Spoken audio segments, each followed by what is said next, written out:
안녕하세요. 천고입니다. 새벽입니다. 자, 지금 말씀드리고 싶은 주제는 베타와 알파 남성의 어떤 시대적 비극, 희극, 뭐 이런 거에 대해서 말씀드리겠습니다. 그냥 재미로 들어주시기 바랍니다. 제가 가끔 이런 얘기를 했었죠. 21세기의 알파 남성은 어디에 있는가? 21세기 대부분의 알파 남성들은 감옥에 있죠. 교도소에 있습니다. 그 배경 설명에 대해서 말씀드리겠습니다. 어떤 분도 이 알파 남성은 전부 감옥에 있다. 롤로 토마스도 그런 얘기를 했죠. 대부분의 알파 남성들은 감옥에 있다. 근데 왜 감옥에 있냐라는 얘기는 하지 않은 것 같습니다. 전공이 해드리겠습니다. 자, 우리가 로마 시대를 봅시다. 로마 시대. 로마 시대는요, 국민 30%가 로마 시민이고 나머지 70%는 노예였습니다. 그런 많은 어떤 시대적 배경이 있죠.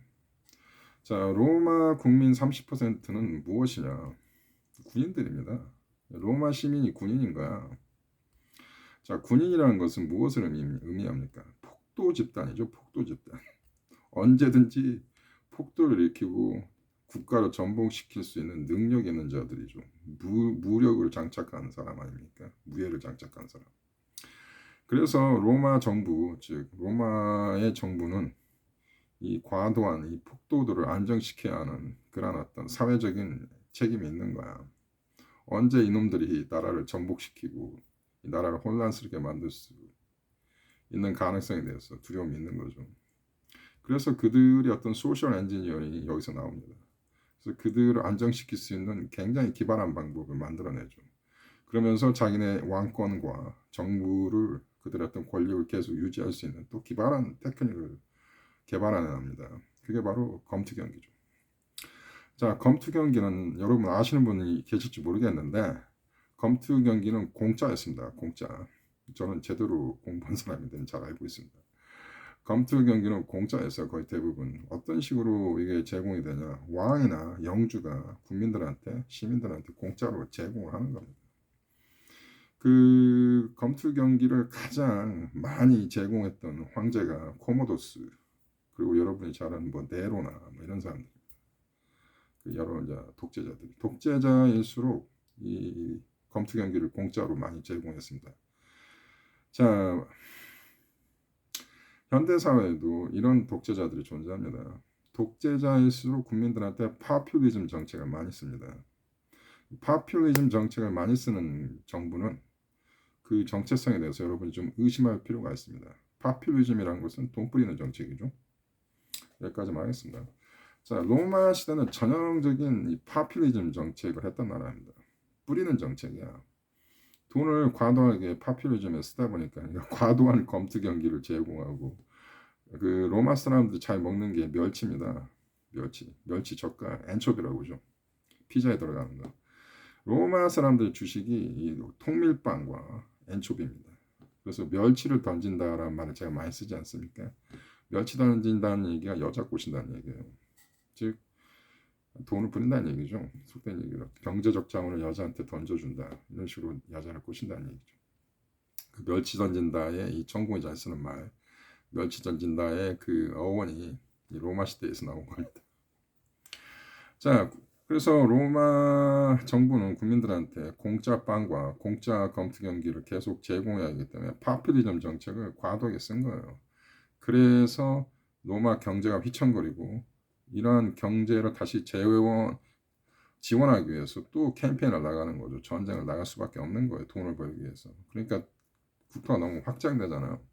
확장되니까 또 이게 국경선이 경비가 좀 소홀해지고 그러니까 야만족이 쳐들어오고 한마디로 로마가 왜 망했냐에 대한 다양한 해석이 있는데 건방지지만 저의 해석은 로마의 과도한 파퓰리즘 정책, 이 뿌리기 정책 때문에 로마가 망했다라고 저는 개인적으로 생각합니다. 그리고 제 의견에 동의하는 학자들이 사실 많이 존재합니다. 경제가 무너져서 망한 거예요. 결국은 로마라는 나라도. 제가 왜 이 얘기를 하냐. 로마 시대를 봅시다. 국민 30%의 남자가 이제 시민이죠. 군인들. 이 사람들이 알파야. 그러니까 알파 한 30%와 70%의 베타. 베타라는 건 이제 노예죠. 자, 그럼 21세기에도 이런 구조입니까? 21세기 로마 시대의 사회 구조가 아니잖아요. 중세 시대만 해도 알파가 주름 잡는 시대예요. 왜 전쟁을 많이 했대요. 중세는 그 암흑기 시대 때. 전국 시대 아닙니다. 퓨들 봉건주의 시대. 전쟁하던 시대잖아요. 왕하고 영주가 한번 붙기도 하고 막 영주끼리 붙고 막 이러잖아. 일본이 그런 전국을 천년을 한 거야. 일본 사람들이. 일본 남자들이 전쟁을 너무 많이 했기 때문에 얘네들 죽음을 두려워하지 않는 그 DNA가 있어요. 일본 남자들이. 일본 남자들이 그 알파 근성이 있는 거지. 사무라이 정신 뭐 이런 거. 그러니까 일본이 또 남자가 귀한 거예요. 전쟁 하도 많이 해가지고 남자가 귀한 거야. 그래서 여자들이 굉장히 남성 친화적인 DNA가 머릿속에 있는 거예요. 자, 제가 헛소리 그만했고, 자, 21세기는 베타가 지배하는 사회입니다. 21세기는 어떤 시대입니까? 전쟁이 없잖아요. 일단 21세기는 2차 전쟁이 끝나고 이후로부터 유엔도 만들어지고 각 정부가 전쟁을 지향하지 않는 그러한 모드로 가고 있어요. 그거를 전격적으로 전쟁이 더 이상 발생하지 않기를 통제하는 국가가 하나 있습니다. 전 세계의 경찰 노릇을 하는 국가가 하나 있죠. 어디입니까? 미국이죠. 미국이 패권을 잡고 나서부터는 전쟁하는 나라는 미국밖에 없어요. 그게 미국이 지향하는 어떤 정책이야. 막대한 천조국이라고 하잖아요. 우리가 미국을.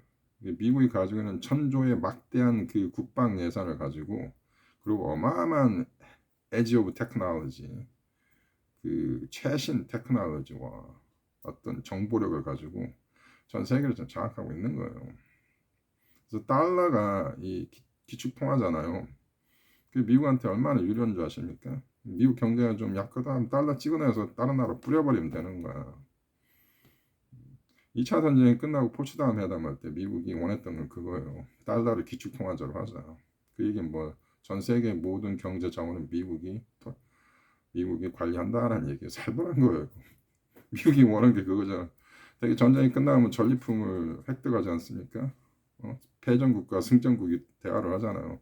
너 나한테 졌으니까 얼마간 돈을 내하고 내가 이러한 측면에서 내가 너희들의 경제적 자원을 내가 뺏어간다라는 그런 이제 회담을 하는 게 포츠담 회담이었어. 그래서 미국이 원하는 건 한 가지였어요. 달러를 기축통화제로 하자. 뭐 예를 들면 그런 여러 가지 뭐 비하인드 스토리가 있겠지만 미국이 전쟁을 통해서 얻었던 가장 큰 이득은 달러죠. 달러를 기축통화제로 한다. 그리고 여러분 아실지 모르겠지만 미국은 돈을 찍어내는 조폐공사가 개인이 운영합니다. 개인이. 나라가 운영하는 게 아니라 개인이 운영을 합니다. 유태인들입니다. 대개는. 자, 또 잡소리들 많이 했고. 자, 이 얘기를 이제 계속 이어나가면 무슨 얘기냐. 전쟁이 더 이상 도발되지 않는 안정된 우리가 사회에 있죠. 그러면 어떤 사람이 전쟁을 하냐? 제가 볼 때는 금융인들, 돈놀이 하는 남자들이 전쟁하는 남자들입니다. 그래서 금융하는 남자들이 가장 위험한 직업군이지만 가장 많은 돈을 벌 수 있는 직업이죠. 제가 얘기했죠. 뉴욕에 저희 친구도 하나 지금 몰간 스탠리 뭐 이런 데서 일을 하는데 연봉이 10억이에요. 그런 친구들이 굉장히 많습니다. 자, 돈을 그냥 물 쓰듯이 버는 물 가져오듯이 버는 남자들 그리고 물 쓰듯이 쓰는 남자들. 자, 이제는 소수의 알파 남성이 있고 대부분의 알파 남성들은 필요가 없는 거예요. 지금 시대가. 왜? 정보화 시대는 모든 것이 테크놀로지화 되고 모든 것이 기계화되고 모든 것이 전산화돼 있고 그러다 5G까지 나왔잖아요. 이러한 시대에는 알파가 필요 없어요. 그리고 금융으로 전쟁하는 시대이기 때문에 알파 근성을 가진 남자보다는 베타 근성을 가진 남자들이 훨씬 사회에 적응하기 쉬운 거죠. 그래서 21세기는 베타 시대입니다, 여러분. 그래서 뭐 저희가 뭐 알파, 베타, 시그마 뭐 이런 이상한 얘기 많이 했는데 그것은 용어이고 칭호일 뿐이지 아무런 의미가 없어요. 중요한 건 사람이 중요한 거죠. 자, 우리가 알파, 베타 얘기를 한 거는 우리가 쉽게 이해하기 위해서 구분짓는 어떤 용어이고 텀이지 이게 절대 지존적인 어떤 것은 아니에요. 그러니까 관념에 치중하면은 이상한 착각에 빠지는 거야. 다른 길 가리키면 달을 봐야지 자꾸 손가락만 보면 안 된다는 얘기가 그 얘기예요. 자, 이 얘기에 대해서 아까 나중에 하기로 하고 하여튼 21세기는 베타가 지배하는 사회입니다. 베타일수록 취업도 잘 되고 돈도 잘 벌니다. 사실 안정된 직업을 가지고 있는 남자들은 대부분 베타입니다. 여러분이 베타라고 해서 절대 박탈감 느낄 필요 없어요. 자, 여러분이 베타라고 느꼈으면 전공 TV를 더 많이 봐야 합니다. 자, 왜 그러냐? 여자는 안정성과 다양성을 추구하는 존재입니다. 자, 여러분이 베타 남성이고 경제적 자원을 안정되게 용의롭게 확보할 수 있는 능력을 가진 남자라면은 여러분은 여자들이 원하는 안정성을 제공할 수 있는 능력을 가진 남자가 된 것입니다. 그래서 베타가 나쁜 게 아니에요. 대부분의 알파는 감옥에 있거나 대부분의 시그마는 백수 건달의 확률이 굉장히 높은 시대에 여러분이 살고 있습니다. 시그마가 되고 싶다. 좋은데 베타이면서 시그마가 되기를 원해야죠. 그게 현실적으로 가능할지 모르지만 가능할 수 있다고 봅니다. 왜? 베타, 시그마, 알파 이런 거는 그냥 용어야. 터미널로지. 그냥 개념일 뿐이지 관념일 뿐이지 실체가 아니야. 실체는 사람이야.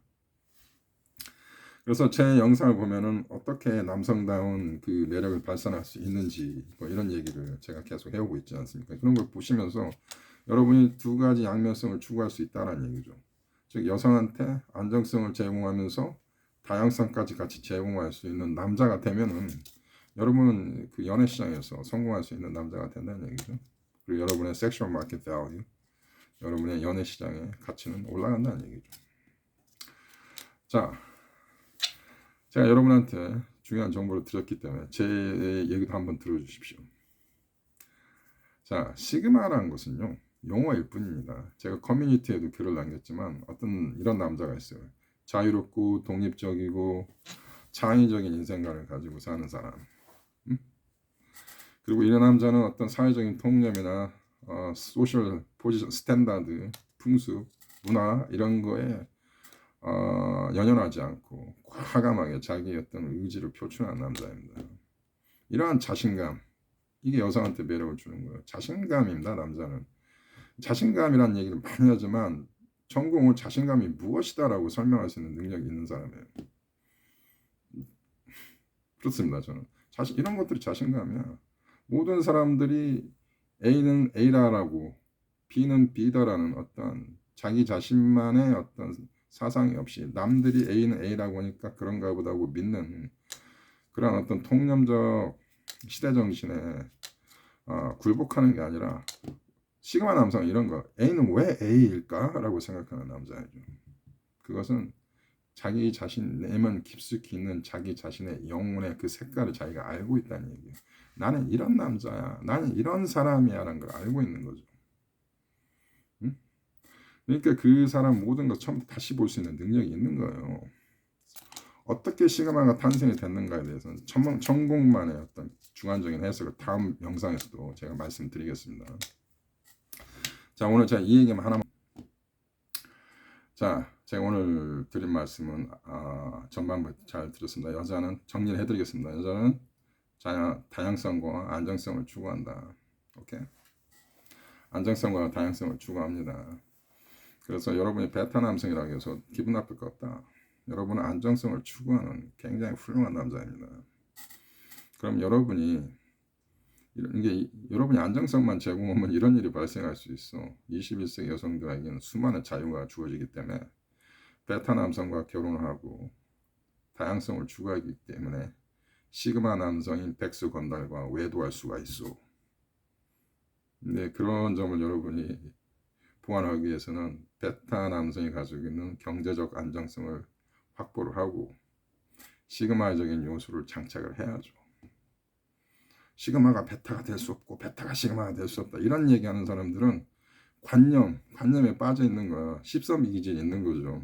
조선시대가 그런 놈들 아니야. 실제적으로 할 줄 아는 건 아무것도 없는데 말만 존나게 하는 거야. 성리학이 어쩌고 유학이 어쩌고 말만 지랄하면 뭐냐고.